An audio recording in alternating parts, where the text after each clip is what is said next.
सरकार ने देश के टैक्स पेयर्स को एक बड़ी राहत दी है। कोविड-19 के बढ़ते खतरे को ध्यान में रखकर सरकार ने विवादित टैक्स के मामलों में फंसे लोगों के लिए एक बड़ा ऐलान किया है। विश्वास स्कीम के तहत पेमेंट की डेडलाइन बढ़ाने को लेकर central board of direct taxes यानी कि CBDT की तरफ से एक बयान जारी किया गया है। उसके मुताबिक डायरेक्ट टैक्स विवाद से विश्वास एक्ट 2020 के तहत पेमेंट की डेडलाइन कोरोना को ध्यान में रखते हुए बढ़ाई गई है।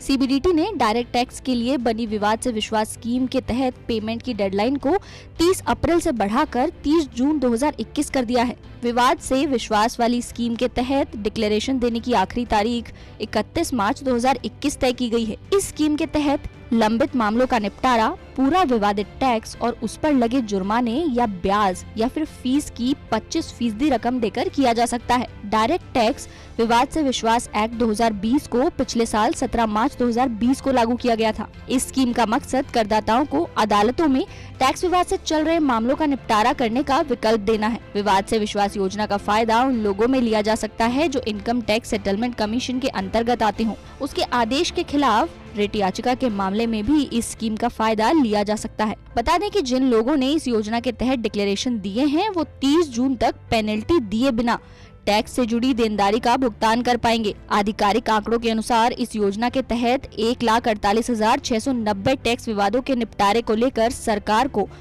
1,33,837 आवेदन मिले हैं।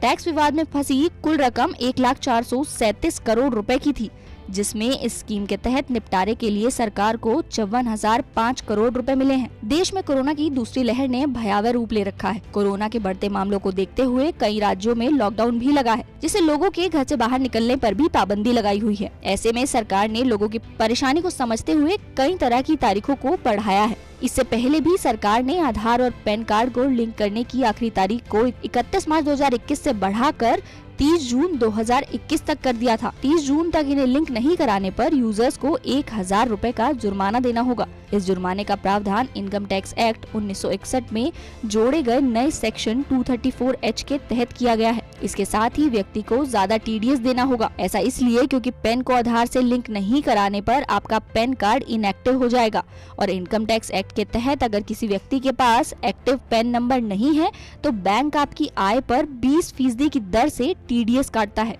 तो अगर आपने भी अभी तक अपना आधार और पैन लिंक नहीं कराया है तो जल्दी से करा लीजिए।